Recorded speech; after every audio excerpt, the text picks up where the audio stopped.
በአንድ መስሪያ ቤት ውስጥ ስለነበረ ዋና ስራ አስኪያጅ ነው እና ይሄ ስራ አስኪያጅ በጣም ሲሪየስ ነው። ሁሉንም ሰራተኞቹን ይቆጣጠራል። ሲያጠፉ ወዲያውን ይገስጻል፣ ጥሩ ሲያደርጉ ይሸልማል። በዋናነት ግን በጣም የተፈራ ሰው ነው። ማንንም አያልፍም እና መጨረሻ ብዙ ሰዎች ያው ገና የሚጠበቅባቸውን ስለማያደርጉ እድገት በጣም ከባድ ነው እዛ መስሪያ ቤት ውስጥ ማደግ እና ሁሉም ሰው በቃ እድገቴን የያዘ ስኬቴን የያዘ ይሄ ክፉ ሰው እያለ እንደሚያሙት ያውቃል። ግን እሱ ከመርህ ወደ ግራና ወደ ቀኝ ዝንፍ አይልም እና አንድ ቀን መስሪያ ቤታቸው ውስጥ ማስታወቂያ ተለጥፈው ያሉ እና ማስታወቂያው ላይ እድገታችሁን የገታ ስኬታችሁን የያዘባችሁ ሰው ሞቷልና ለሱ በተዘጋጀ የቀብር ስነ ስርዓት ላይ እንድትገኙ ተጠርታችኋል ይላልና ሰው ያየው ደነገጠ።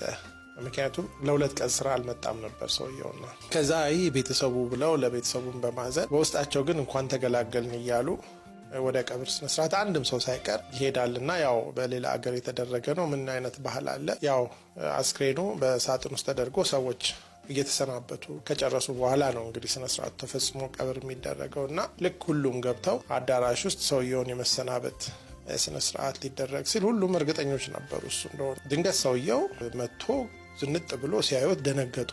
ታዲያ ማንን እድገት የያዘው ማን ነው የሞተው ብለው ሁሉም ሲተያዩ ግራ ገባቸው። ከዛ አሁን ወደ ሳጥኑ ሄደን ይህን ሰው እንሰናበታለን ተብሎ ሁሉም ወደ ሳጥኑ ሲሄድ ያልጠበቁት ነገር አጋጠማቸው። የእነሱን እድገት የያዘው ሰው ይሄ እንደሆነ አላወቁም ነበር። ምንድነው እሱ የሆነው? ሳጥን ውስጥ ያለው የፊት መስተዋት ትልቅ መስተዋት ነው እና ሁሉም ሰው ሳጥኑን ሲያይ ራሱን ያያል። ከዛ እየደነገጠ ባዶ ሳጥን እየመሰላቸው ግን ራሳቸውን ሳጥኑ ሲያዩ ድንግጥ ይሉና ከዛ ደግሞ ባዶ ሳጥን ምን ማለት ነው እያሉ ሳጥኑ ውስጥ ከመስተዋቱ ስር ምን የሚል ጽሑፍ አለ? በህይወት ዘመን ሁሉ እድገትህንና ስኬትህን የያዘውን ሰው በዚህ መስተዋት ውስጥ አየኸው ወይ ይላል እና ይደነግጣሉ ሲያዩትና ጽሑፉ ከዛ ቀጥሎ ያለው አጠገቡ በተቀመጠ አንድ የጽሑፍ ቦርድ ላይ ያለው የእድገትህ ብቸኛ ገቺና እንቅፋት ራስህ ነህ፣ የስኬትህም አበይትና ቁልፍ ወሳኝም ራስህ ነህ። ህይወትህ የሚለወጠው ህይወትህን የገቱብህ ሰዎች እነከሌ ናቸው ከሚለው ሰበበኝነት ወጥተህ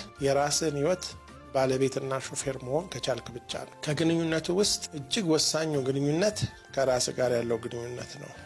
አሁን ከእድገትና ከስኬት የያዘን ብቸኛውን ተጠያቂውን ሰው የሬሳ ሳጥን ውስጥ ባለው በመስተዋት ውስጥ አይተሃል።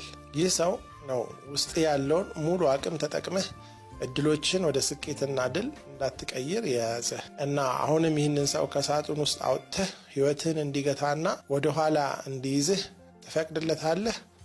ይዘው ትሄዳለህ ወይንስ እዚሁ ሳጥን ውስጥ ጥለኸው ትሄዳለህ ይላልና ሁሉም ደንግጠው የተዘጋጀውንም ነገር ብዙዎቹ ሻይ ቡናውን ሳይሉ እየሾለኩ ወደ ውስጣቸው ራሳቸውን እያሰቡ እውነት ግን አለቃዬ ነው የያዘኝ ወይስ ራሴ ነኝ ሙሉ አቅሜን ተጠቅሜ እንዳላድግ የሚለውን ጥያቄ እያሰቡ ፕሮግራሙ አለቀ ማለት ነው።